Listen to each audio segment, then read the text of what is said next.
एक मसीही व्यक्ति को रामनवमी मनाना चाहिए कि नहीं, आइए देखते हैं। बाइबल में स्पष्ट रूप से कहा गया है कि परमेश्वर अपने लोगों से चाहता है कि वे केवल उसी की आराधना करें।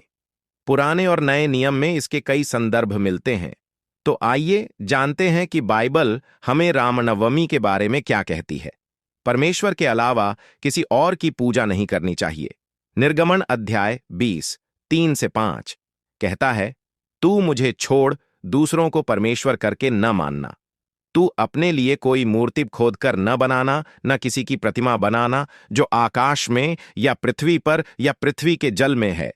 तू उनको दंडवत न करना और न उनकी उपासना करना, क्योंकि मैं तेरा परमेश्वर यहोवा जलन रखने वाला परमेश्वर हूं, और जो मुझसे बैर रखते हैं उनके बेटों, पोतों और परपोतों को भी पितरों का दंड दिया करता हूं। व्यवस्था विवरण अध्याय 6 वचन 14 कहता है, तुम उन अन्य देवताओं के पीछे न चलो जो तुम्हारे चारों ओर रहने वाले लोगों के देवता हैं। जब शैतान ने यीशु का परीक्षा लिया तो यीशु ने कहा, लिखा है, तू प्रभु अपने परमेश्वर को प्रणाम कर और केवल उसी की उपासना कर। मूर्ति पूजा से बचने की आज्ञा यशायाह अध्याय 54, 6 से 8 कहता है, मैं सबसे पहला हूं और मैं ही अंत तक रहूंगा। मुझे छोड़ कोई परमेश्वर है ही नहीं। 1 यूहन्ना 5 अध्याय 21। हे बालकों, अपने आप को मूर्तों से बचाए रखो। इन पदों से स्पष्ट होता है कि बाइबल परमेश्वर के अलावा किसी अन्य की पूजा करने की अनुमति नहीं देती।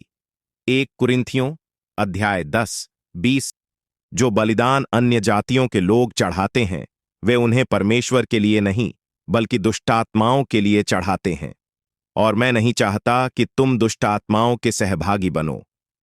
2 कुरिन्थियों 6 से 14 से 17 अविश्वासियों के साथ असमान जुए में न जुटो। तुम प्रभु से अलग होकर किसके साथ मेल कर सकते हो?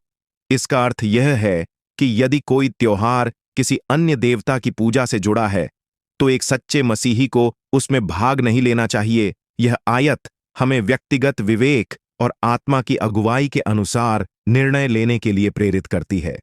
आधुनिक ईसाइयों के लिए सही दृष्टिकोण। अब सवाल यह उठता है कि यदि आप एक ईसाई हैं तो आपको रामनवमी जैसे त्योहारों के बारे में क्या करना चाहिए?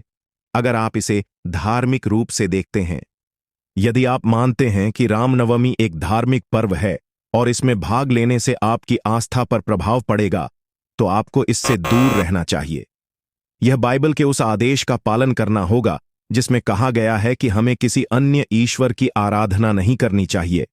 अगर आप इसे सांस्कृतिक रूप से देखते हैं, यदि आपके परिवार या मित्र इसे मना रहे हैं और आप केवल सामाजिक रूप से इसमें भाग लेना चाहते हैं, तो यह व्यक्तिगत निर्णय हो सकता है। हालांकि आपको यह सुनिश्चित करना चाहिए कि आप किसी धार्मिक पूजा या मूर्ति पूजा में शामिल न हों। आपको अपनी आत्मा की शांति को ध्यान में रखते हुए फैसला करना चाहिए। इस विषय पर हमें यह वचन क्या कहता है, आइए देखते हैं। रोमियो अध्याय 14 वचन 23 कहता है, जो विश्वास से नहीं वह पाप है। यह वचन हमें बताता है, अगर आप मसीही हैं और आप इसमें शामिल होते हैं तो यह पाप होगा। यदि आपके परिवार के सदस्य रामनवमी मनाते हैं और आप एकमात्र ईसाई हैं, तो आपको प्रेम और सम्मान के साथ व्यवहार करना चाहिए, लेकिन आपको बचे रहना होगा। आप दूसरों की मान्यताओं का सम्मान कर सकते हैं, लेकिन खुद परमेश्वर की आज्ञाओं का पालन करते हुए सीमाएं बनाए रख सकते हैं। बाइबल सिखाती है कि परमेश्वर के अलावा किसी अन्य की पूजा नहीं करनी चाहिए। एक मसीही को किसी अन्य धर्म के धार्मिक आयोजनों में भाग नहीं लेना चाहिए, विशेषकर जब वे किसी अन्य देवता की आराधना से जुड़े हों।